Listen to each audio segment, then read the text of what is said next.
की जय, महाबली चंड और मुंड की जय। हे दानव सम्राट, कृपया सिंहासन ग्रहण कीजिए।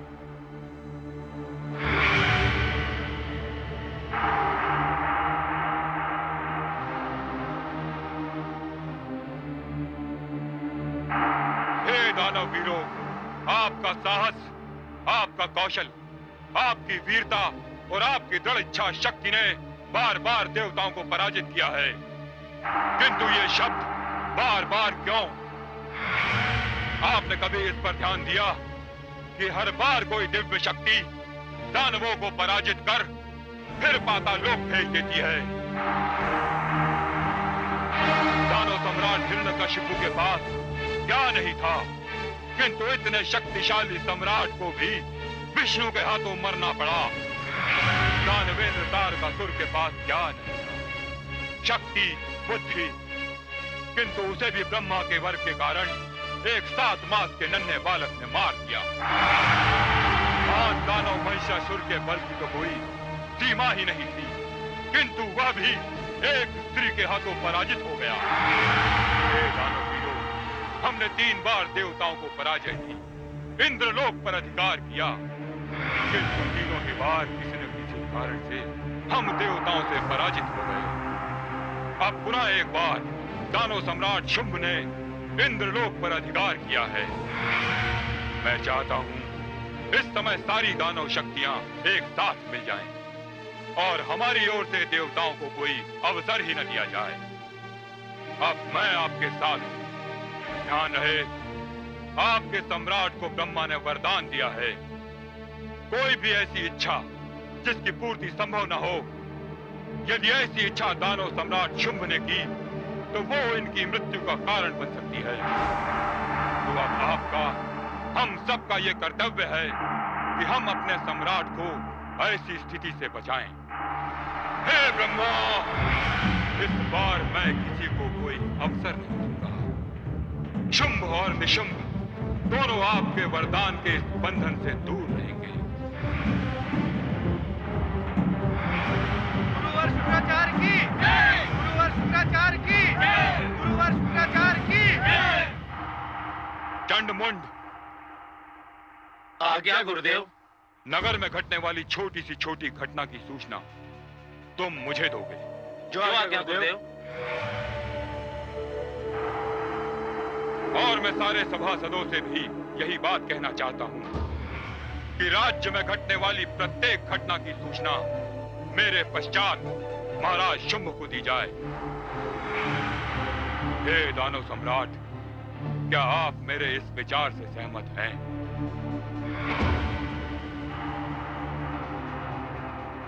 हे गुरुदेव, आपका हर वचन मेरे लिए माता पिता के वचनों से भी अधिक महत्वपूर्ण है। मैं आपके हर वचन का पालन करूंगा। तो फिर मैं आपको विश्वास दिलाता हूं, तारकासुर और महिषासुर की कथा अब दोहराई नहीं जाएगी।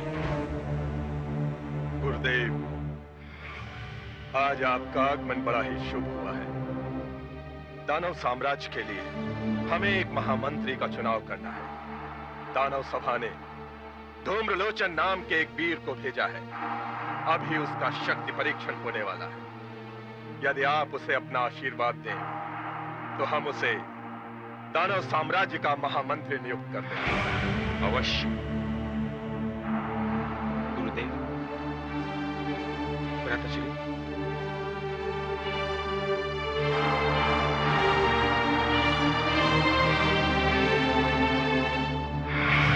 धूम्रलोचन को प्रस्तुत किया जाए।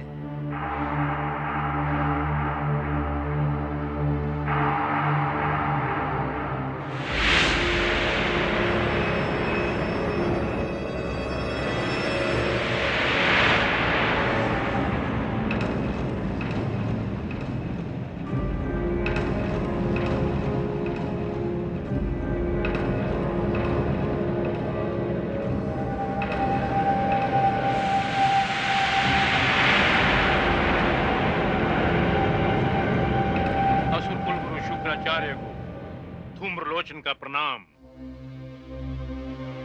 महाराज की जय हो। महाराज, मैं आपका अधिक समय नहीं लूंगा।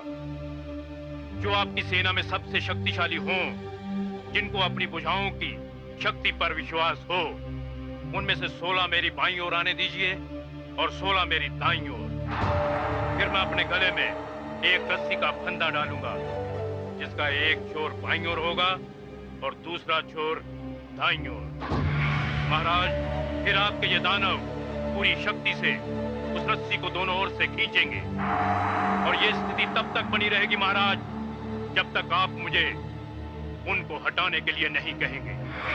आहा, अद्भुत।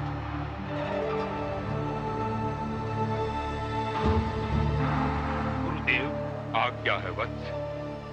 प्रणाम गुरुदेव।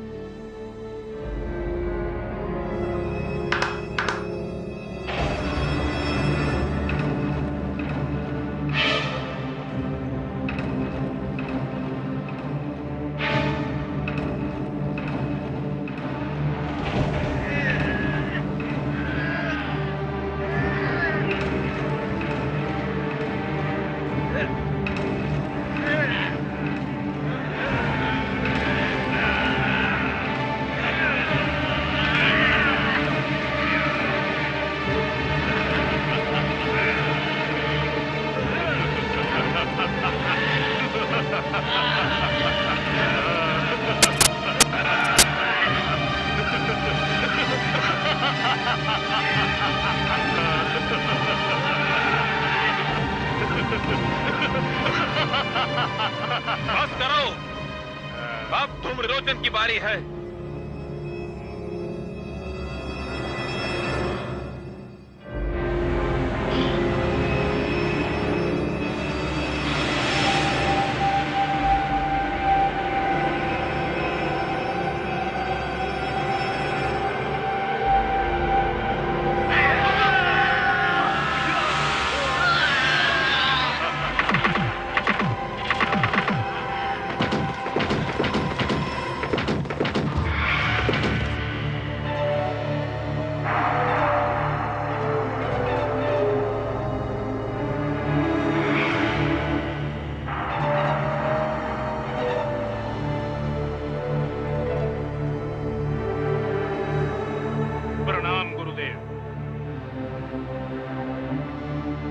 निसंदेह तुम दानव सम्राट शुंभ के महामंत्री बनने के योग्य हो। जो आज्ञा गुरुदेव। दानव वीर धूम्रलोचन, मैं आज से इसी क्षण से तुम्हें दानव राज्य का महामंत्री नियुक्त करता हूं और नगर भ्रमण का आदेश देता हूं। जाओ और जाकर कुछ विशेष दिखाई दे तो मुझे उसकी सूचना दो। जो आज्ञा महाराज।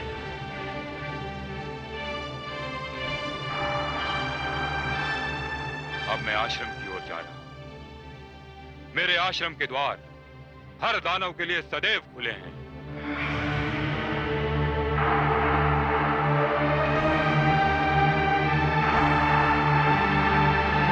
गुरुदेव शुक्राचार्य की जय। गुरुदेव शुक्राचार्य की जय। गुरुदेव शुक्राचार्य की जय। गुरुदेव शुक्राचार्य की जय। गुरुदेव शुक्राचार्य की जय।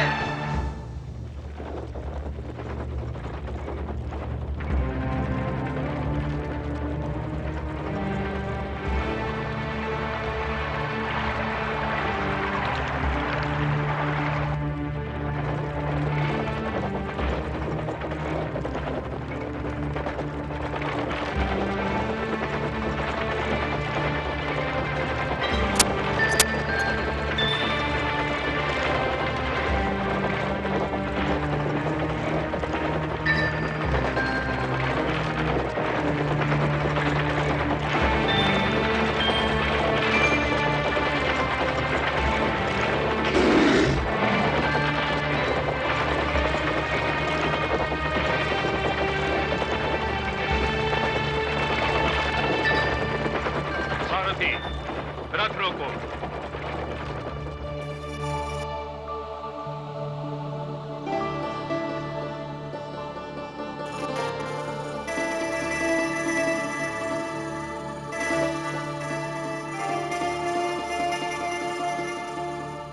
किसी श्रृंगारिक कवि की कविता जहां समाप्त होती है वहां से इस महासुंदरी के रूप की कथा आरंभ होती है। मैं सोच भी नहीं सकता कि कोई स्त्री इतनी सुंदर हो सकती है। यदि आज मैं नगर भ्रमण करने न निकला होता तो इस महासुंदरी के दर्शन करने से वंचित रह जाता।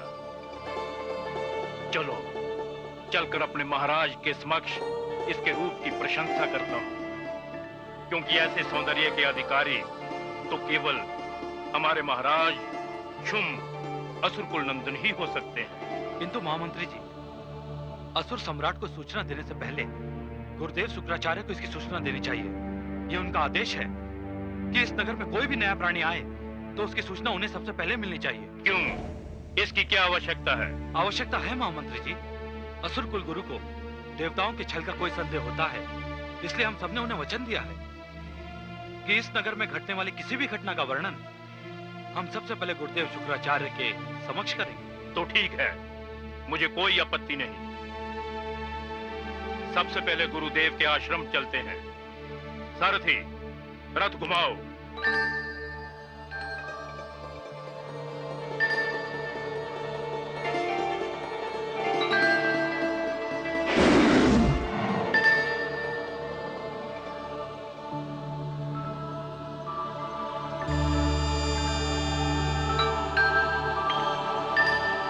प्रणाम जगदम्बे।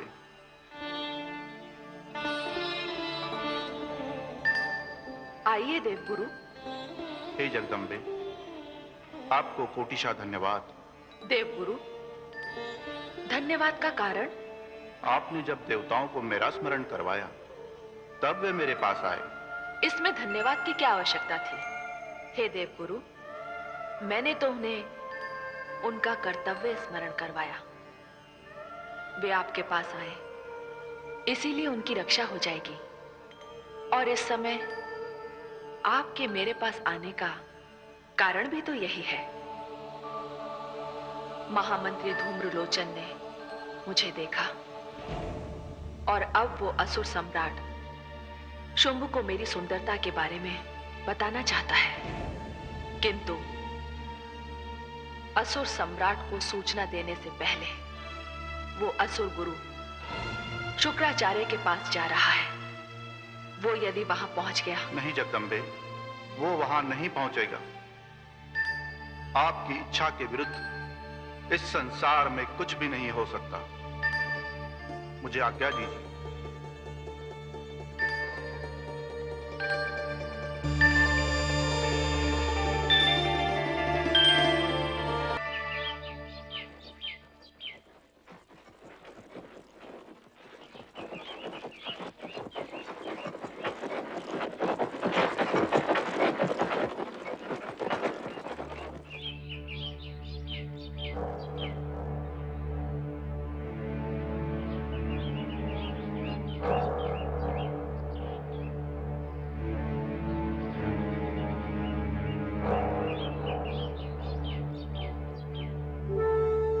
महामंत्री धूम्रलोचन। गुरुदेव, प्रणाम गुरुदेव। मैं तो आपके दर्शन के लिए कुटिया में जा रहा था। मैं भी यही सोच रहा था। कहिए, यहाँ आने का कैसे कष्ट किया आपने? गुरुदेव, आज मार्ग में मैंने एक महासुंदरी के दर्शन किए, और वो महासुंदरी जो हमारे दानव सम्राट महाराज शुंभ के योग्य है। गुरुदेव, मैं चाहता हूँ कि महाराज उसे देखें और उससे विवाह करें, जिससे हम दानवों को हमारे साम्राज्य की एक महारानी मिल सके। महामंत्री, आपका विचार बहुत सुंदर और उत्तम है। धन्यवाद गुरुदेव। मैंने ये सोचा कि महाराज को इस सुंदरी की सूचना देने से पहले आपकी अनुमति ले लो। महामंत्री धूम्रलोचन जी। तो शीघ्र जाइए, जाकर असुर सम्राट को इसकी सूचना दीजिए। दानव कुल के लिए यह अत्यंत आवश्यक है। जो आज्ञा गुरुदेव। मैं अभी जाकर दानव सम्राट को इसकी सूचना देता हूँ। प्रणाम गुरुदेव।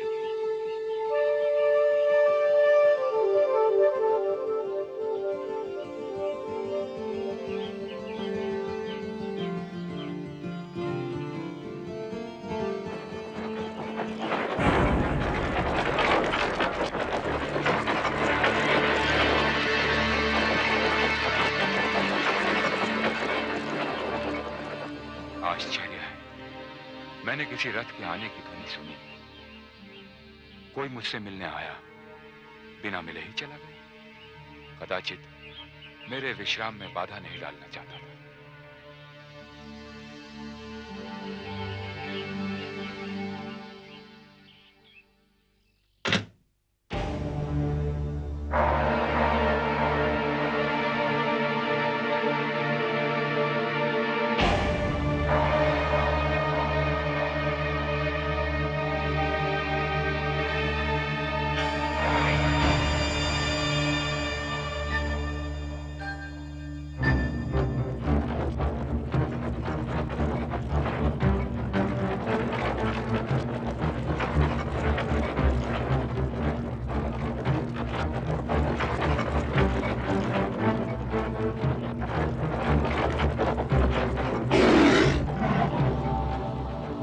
वनराज, आपका भोजन आ रहा है, किंतु कुछ समय तक तो आपको प्रतीक्षा करनी होगी।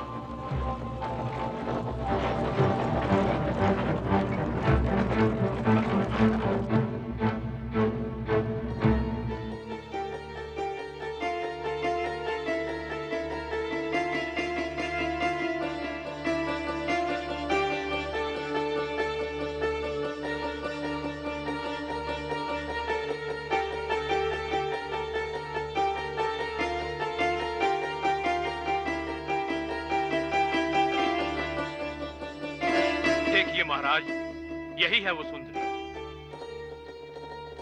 ऐसा सौंदर्य, इतना निश्चल सौंदर्य इस संसार में है, ऐसा मानने को मेरा मन नहीं करता। महामंत्री जी, कहीं हम स्वप्न तो नहीं देख रहे? क्योंकि ऐसी सुंदरता तो केवल स्वप्न में ही देखी जा सकती है। बस बस महाराज, मैं आपको यही दिखाने लाया था कि है ना ये सुंदरी दानवलोक की महारानी बनने योग्य। हाँ महामंत्री, हाँ, केवल यही। आज तक इस ओर हमारा ध्यान क्यों नहीं गया? हम आपको धन्यवाद देते हैं महामंत्री। महाराज, मेरा आपको यहाँ लाने का एकमात्र लक्ष्य यही था कि आप इस सुंदरी को देखकर अपनी हाँ या ना कह सके। हाँ महामंत्री, हाँ, हम इससे स्वयं मिलेंगे। नहीं महाराज, आपका इस समय मिलना उचित नहीं है। किंतु क्यों महामंत्री? ये आपकी प्रतिष्ठा के विरुद्ध है महाराज। किंतु मिले बिना इसे हम? महाराज, मैं गुरुदेव से इस विषय में बात कर चुका हूँ। सही यही होगा कि आप भी गुरुदेव की अनुमति अवश्य ले लें।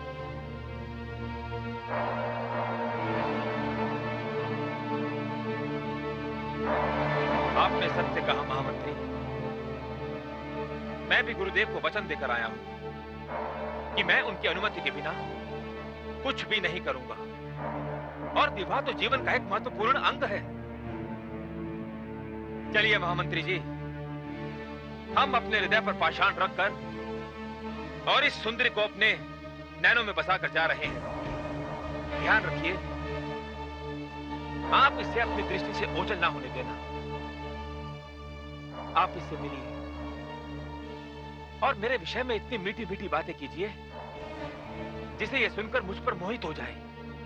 ऐसा ही होगा महाराज।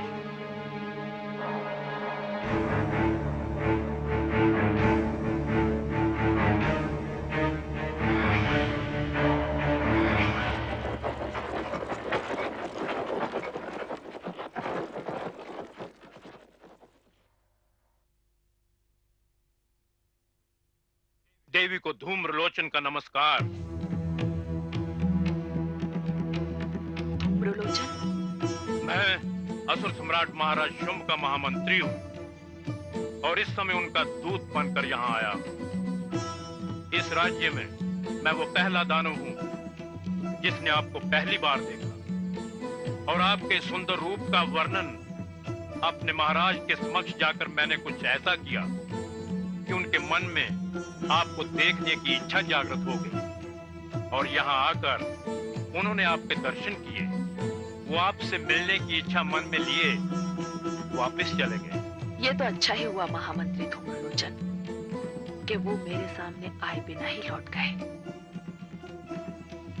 हे देवी, जिस प्रकार इस सृष्टि में हिमालय एक है, गंगा एक है, सूर्य एवं चंद्रमा एक है, उसी प्रकार आप भी इस सृष्टि में एकमात्र अद्वितीय सुंदरी है।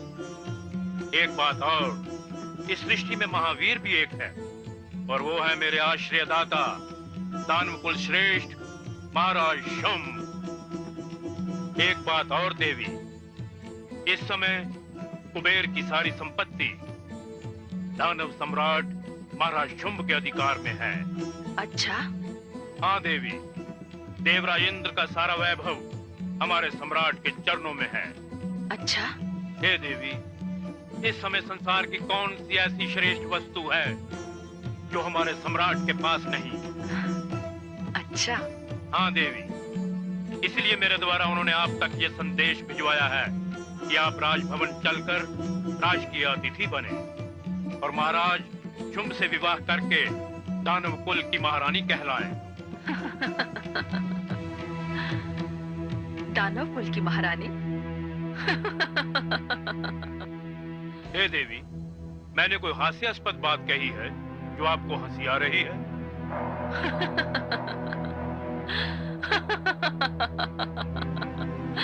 नहीं महामंत्री धूम्रलोचन, तुमने जो बात कही है उस पर तो क्रोध ही आ सकता है, और ऐसे क्रोध की अवस्था में कुछ भी किया जा सकता है। किंतु तुम्हारे स्वामी दानव सम्राट शुंभ को कदाचित मेरे प्रण का पता ही नहीं। प्रण? कैसा प्रण? मैंने प्रतिज्ञा की थी कि जो भी व्यक्ति मुझे युद्ध में हरा देगा, मैं उसी महावीर की पत्नी कहलाऊंगी।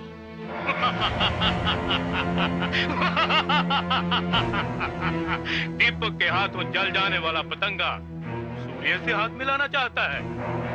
हे महासुंदरी, आपकी इस बात का उत्तर तो मैं स्वयं भी दे सकता हूँ, किंतु अपने महाराज की ओर से आपके लिए कोई आज्ञा नहीं लाया मैं, नहीं तो मैं। बड़ा अभिमान है तुम्हें अपनी शक्ति पर धूम्रलोचन, किंतु कभी कभी शक्ति पर अभिमान शक्ति के अनुमान से अधिक हो जाता है। इस समय मैं ये चाहती हूँ कि तुम जाओ और अपने महाराज तक मेरा संदेश पहुंचाओ। दूत बनकर आए हो तो दूत के धर्म का पालन करो। मैं दूत के समक्ष अपनी शक्ति का प्रदर्शन नहीं करूंगी।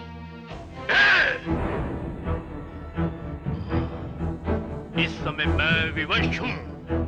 हे महासुंदरी, मैं कुछ भी नहीं कर सकता, किंतु आपका ये संदेश मैं अपने महाराज तक पहुंचा दूंगा कि आप उन्हें युद्ध का निमंत्रण दे रही हैं। किंतु मैं चाहता हूँ कि आप एक बार पुनः विचार करें और धूम्रलोचन, वीर पुरुष वाचाल नहीं हुआ करते, वे व्यर्थ की बात नहीं करते। नमस्कार देवी, नमस्कार।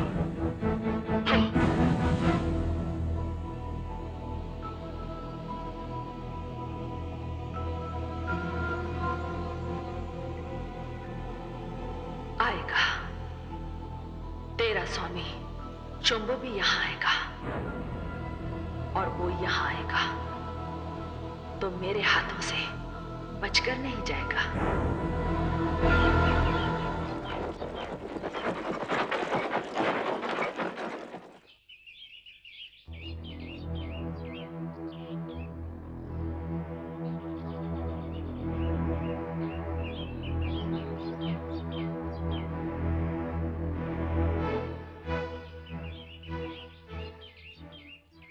प्रणाम गुरुदेव। कल्याण हुआ आपका दानव सम्राट। कहिए, यहाँ आने का कष्ट कैसे किया आपने? गुरुदेव, एक इच्छा जो वर्षों से मन में दबी पड़ी थी, अनायास ही बलवती हो उठी है। इच्छा? दानव सम्राट, ये इच्छा शब्द आप अपने शब्दकोश से निकालकर बाहर फेंक दीजिए। आपकी इच्छा मृत्यु बनकर किसी भी समय आपको डस सकती है। नहीं गुरुदेव, गुरुदेव आप मेरा उद्देश्य नहीं समझे। ये इच्छा तो वो इच्छा है जो ब्रह्मा के वरदान से जोड़कर मुझे काल के मुख की ओर ले जाए। गुरुदेव, ये इच्छा तो वो इच्छा है जो आपका आशीर्वाद पाकर आपके शिष्य दानव सम्राट शुंभ को एक जीवन शक्ति प्रदान करेगी। गुरुदेव, मैंने उस महासुंदरी को देख लिया है और संदेश वाहक के रूप में महामंत्री धूम्रलोचन को भेजा है। आश्चर्य है दानव सम्राट, आपने इतना बड़ा निर्णय स्वयं ले लिया और मुझसे परामर्श की आवश्यकता भी नहीं समझी। वो महासुंदरी कौन है, क्या है, उसके विषय में मुझे जानकारी दिए बिना ही आपने ये निर्णय ले लिया? नहीं गुरुदेव, ऐसा नहीं है। इस विषय में महामंत्री धूम्रलोचन आपके पास आए थे। उन्होंने आपको सुंदरी के बारे में बताया था। आपकी अनुमति के पश्चात ही उन्होंने मुझे सूचना दी और तभी मैं उस सुंदरी के पास गया। नहीं दानव सम्राट, इसमें अवश्य कोई भयंकर भूल हो रही है। मैं जानता हूं कि यहाँ कोई आया था। उस समय मैं ध्यान में था। उसके आने की आहट से मेरा ध्यान टूटा और जब मैं बाहर आया तो मैंने एक रथ को वापस जाते हुए देखा। कदाचित वो महामंत्री धूम्रलोचन का रथ था। वो मुझसे बिना मिले, बिना कुछ कहे ही वापस चले गए और उन्होंने तुम्हें उस सुंदर स्त्री से मिला दिया। गुरुदेव, यदि ऐसा है भी तो इसमें हानि क्या है? सत्य तो यह है गुरुदेव, यदि आप भी उस महासुंदरी को देखेंगे तो आप भी मेरे निर्णय की सराहना करेंगे। नहीं दानव सम्राट, नहीं। मैं ऐसे निर्णय की कदापि सराहना नहीं कर सकता। मुझे आशंका हो रही है किसी अनर्थकारी संकट ने एक सुंदर स्त्री का रूप धारण कर लिया है और जो तुमको मोहित करने का प्रयास कर रही है। मोहित तो मैं हो चुका हूं गुरुदेव, और मेरे मन में उसे वर्ण करने की इच्छा भी है। और यदि वो विश्व की सर्वश्रेष्ठ स्त्री है भी तो क्या है तो एक अबला नारी, उसे भय कैसा? नहीं दानव सम्राट, आप यहां से सीधे राजभवन जाएंगे। जब तक मैं इस घटना की पूरी छानबीन नहीं कर लेता, आप अगला कोई निर्णय नहीं लेंगे। ये मेरी आज्ञा है। जो आज्ञा गुरुदेव। किंतु एक बात मैं आपको बताए देता हूं कि मैं विवाह तो उसे सुंदरी से करूंगा। ये मेरा निर्णय है। प्रणाम गुरुदेव।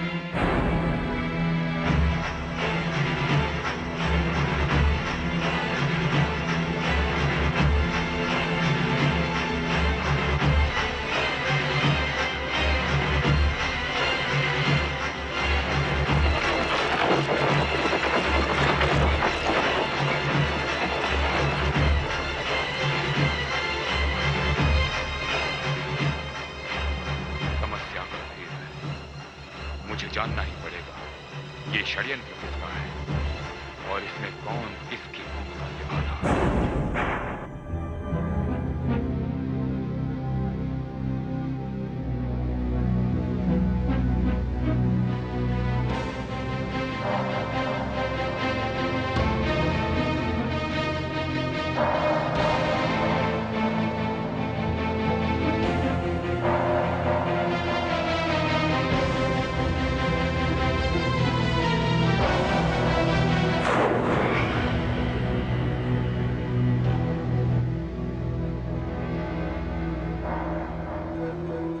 महामंत्री धूम्रलोचन, प्रथम इसके कि आप मुझे उस महासुंदरी से अपने भेंट की सूचना दें। मुझे इस बात का उत्तर दे कि आपने उस सुंदरी की सूचना गुरुदेव को दी या नहीं। महाराज, मैंने आपके प्रति सत्य एवं निष्ठा की सौगंध खाई है। महामंत्री धूम्रलोचन, हम अभी गुरुदेव के आश्रम से आ रहे हैं और उन्हें उस सुंदरी की सूचना नहीं दी गई। वो कहते हैं कि धूम्रलोचन मेरे आश्रम तक तो आया था किंतु मुझसे मिले बिना ही लौट गया। ये सत्य नहीं है महाराज। यदि फिर भी आपको मुझ पर विश्वास नहीं तो लीजिए ये खड्ग, मेरे धड़ से मेरा शीश अलग कर दीजिए। किंतु बोलने का ये दोषारोपण मुझसे सहन नहीं हो रहा है दानव सम्राट।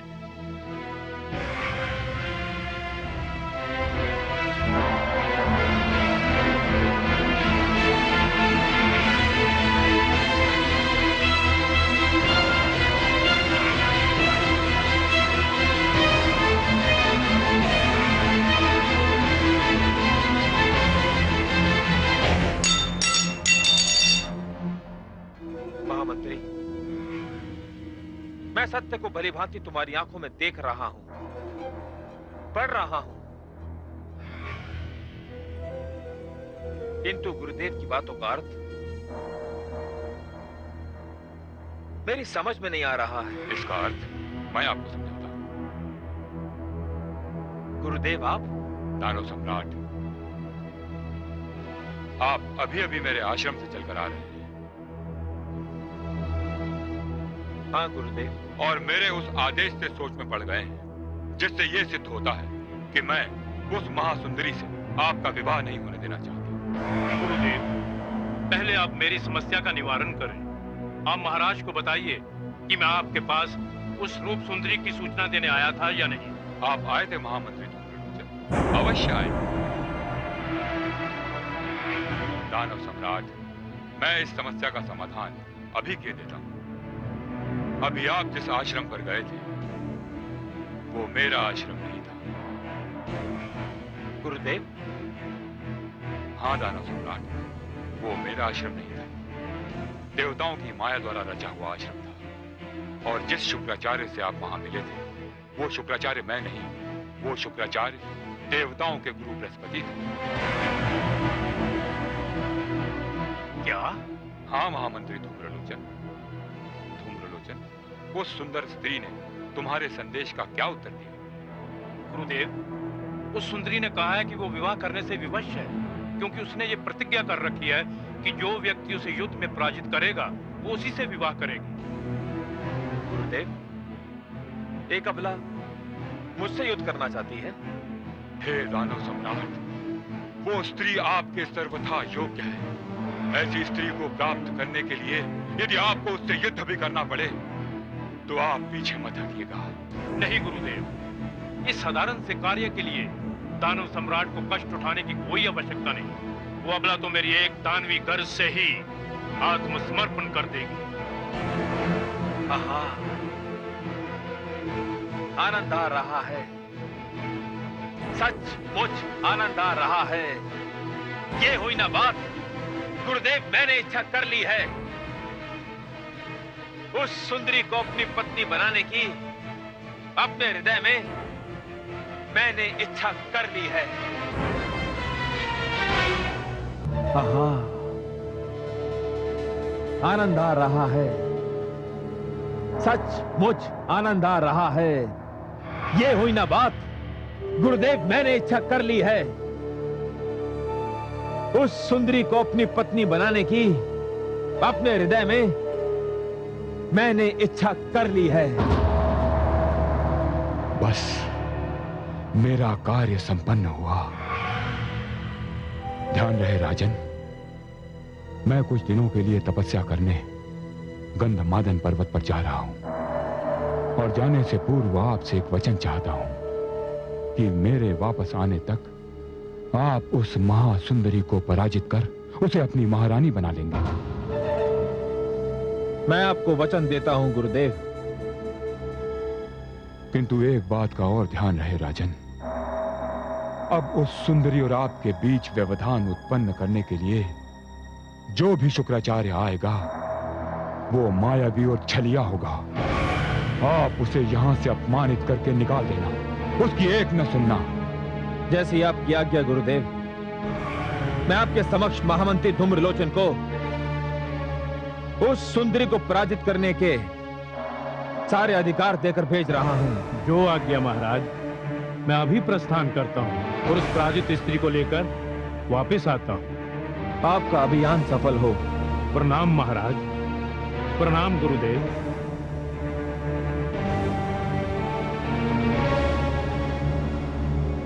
धन्यवाद गुरुवर। अब मैं भी चलता हूं। प्रणाम गुरुदेव। कल्याण हो,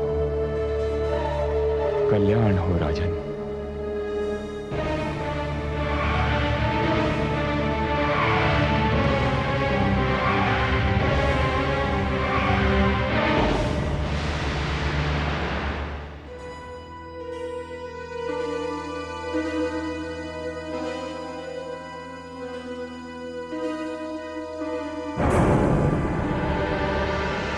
जाइए देवराज इंद्र, जगदम्बा की कृपा से आपका कार्य संपन्न हुआ।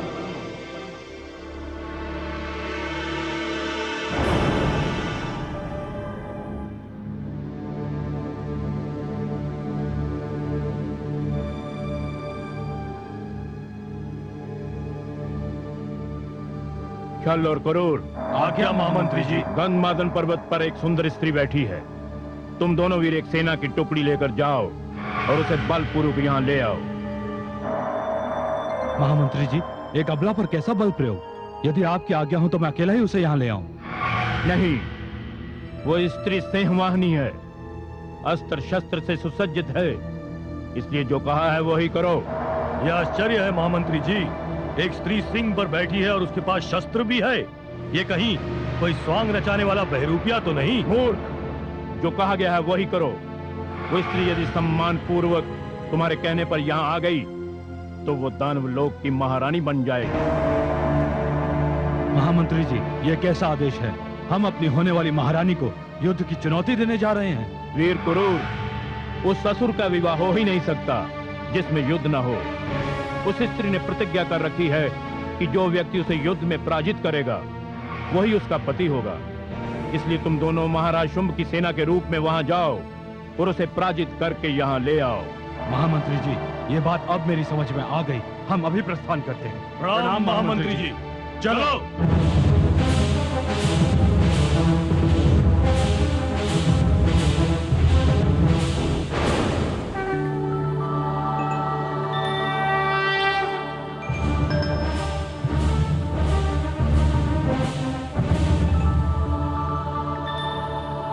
वनराज, वो आ रहे हैं।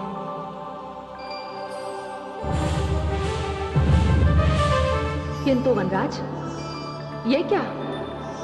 ये तो मुट्ठी भर भी नहीं। मैं तो ये प्रतीक्षा कर रही थी, कम से कम वो धूम्रलोचन अवश्य आएगा, जिसने 32 वीरों से अपनी गर्दन की रस्सी खिंचवाई थी।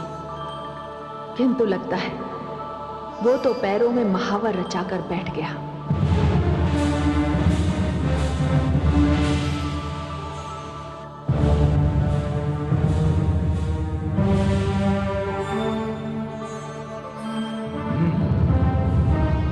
स्त्री, उठ और हमारे साथ चुपचाप चली चल।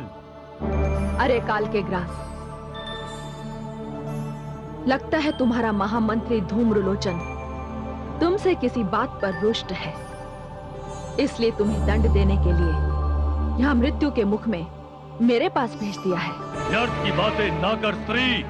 ये व्यर्थ की बातें नहीं है, सत्य है। तुम अभी मेरी शक्ति से परिचित नहीं हो। देखो स्त्री, इतना तो हमें ज्ञात है कि महाराज शुंभ ने तुम्हें अपनी महारानी बनाना स्वीकार कर लिया है। इसलिए मैं नहीं चाहता कि मेरे हाथों तुम्हारा कोई अनिष्ट हो। और बिना अनिष्ट के मैं यहाँ से जा भी नहीं सकती। तुम तो इस योग्य भी नहीं हो कि तुम्हारा वध किया जा सके। महामंत्री धूम्रलोचन ने सत्य ही कहा था। तुम सिंह पर बैठकर ये समझती हो कि हम तुमसे भयभीत हो जाएंगे? हम दानव है, दानव। दानव दानव मत करो। तुम शस्त्रों का तो क्या, मेरे एक श्वास का भी सामना नहीं कर सकते। अरे ये तो बहुत आगे बढ़ती जा रही है। सैनिकों, इसे घेर लो, बांधो और अपने साथ ले चलो। घेरा डालोगे? हाँ, बंदी बनाएंगे।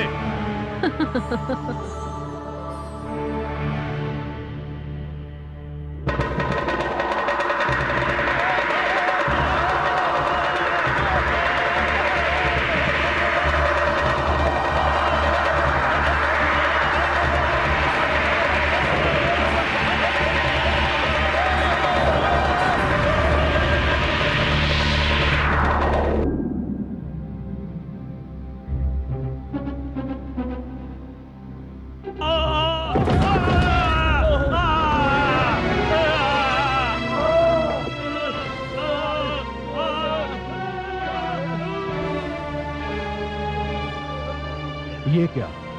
छल, क्रूर?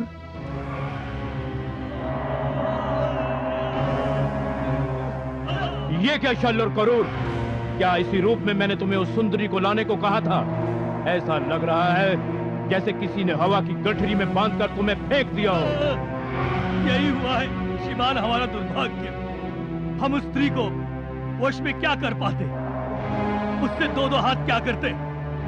उसने तो एक ही फूंक में हम सबको तिनकों की भांति उड़ाकर यहाँ फेंक दिया है। हाँ महामंत्री धूम्रलोचन, उसके मुख से, उसके श्वास ने एक भयंकर आंधी बनकर आकाश से नीचे फेंक दिया हमको। नहीं, ये नहीं हो सकता, ये असंभव है। कदाचित रूप की खान होने के साथ साथ वो महासुंदरी मायावी भी है। तुम सब यहीं ठहरो, मैं स्वयं जाता हूं और उसे लेकर आता हूं। वो धूम्रलोचन की शक्ति को नहीं जानती। अब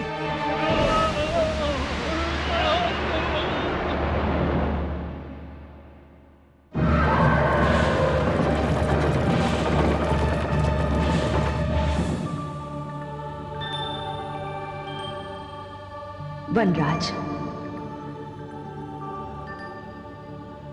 अपने आप में एक सहस्त्र बाहों का बल रखने वाला दानवों का महामंत्री धूम्रलोचन क्रोध से फुफकारता हुआ चला रहा है। लगता है उसे अपनी सेना का आंधी में तिनकों वाली दशा को पहुंचना अच्छा नहीं लगा। देवी! क्या बात है महामंत्री धूम्रलोचन, तुम तो अपने आप को बड़ा वीर समझ रहे थे। अपना बल प्रयोग करके तुमने तो 32 वीरों को हवा में उड़ा दिया था। मैं तो अकेली हूं।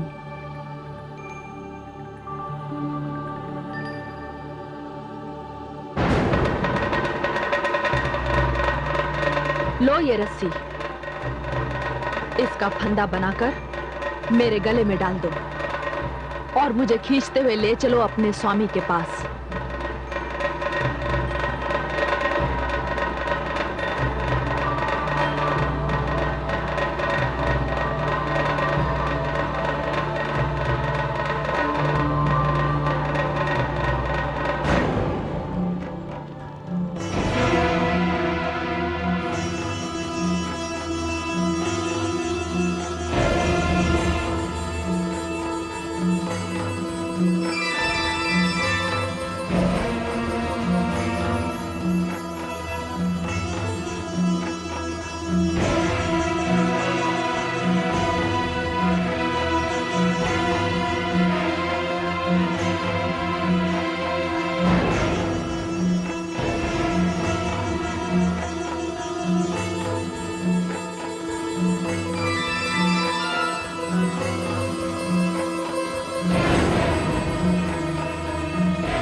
धूम्रलोचन, तुम्हारे लिए तो यह भी संभव नहीं। अब मुझे पराजित करने की विधि स्वयं तुम्हें ही सोचनी पड़ेगी। तो सोच लो, मैं तुम्हारे साथ दया का, करुणा का और सम्मान का व्यवहार कर रहा था, ये सोचकर कि तुम दानव कुल की होने वाली महारानी हो। मैं तो ये भूल ही गया था कि मुझे तुम्हारे साथ शत्रुता का व्यवहार करना चाहिए।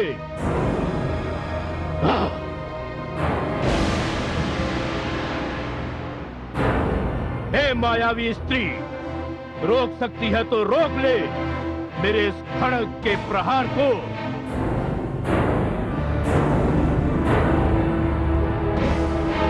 तू करेगा मुझ पर प्रहार? हाँ, सावधान!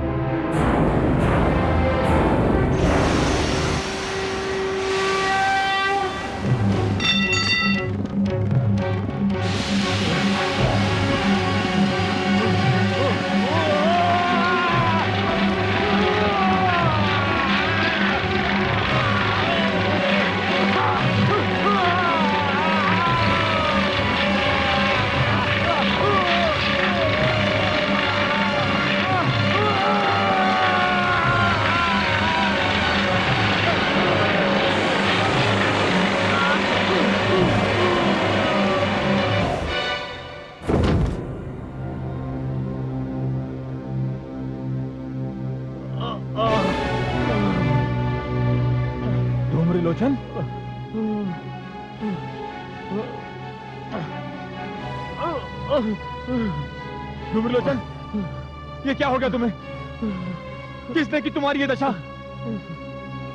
धूम्रलोचन, ये मैं क्या देख रहा हूँ? तुम्हारी शक्ति के आगे तो अग्निदेव भी ऐसा साहस नहीं कर सकते थे, फिर ये कैसे हो गया? महाराज, मेरी ये दशा उसी महासुंदरी ने की है। महाराज, मेरी सारी शक्तियां उसके समक्ष जाकर शून्य होकर रह गई। वो बड़ी शक्तिशाली है। उसने जो प्रतिज्ञा कर रखी है महाराज, वो बिल्कुल सत्य है। उसे प्राप्त करना सहज नहीं, असंभव है। मेरी ये दशा करके महाराज, उसने आपको चुनौती दी है। सावधान रहिएगा महाराज, सावधान। वो स्त्री काल का रूप धारण करके आई है। आगे आपकी जैसी इच्छा।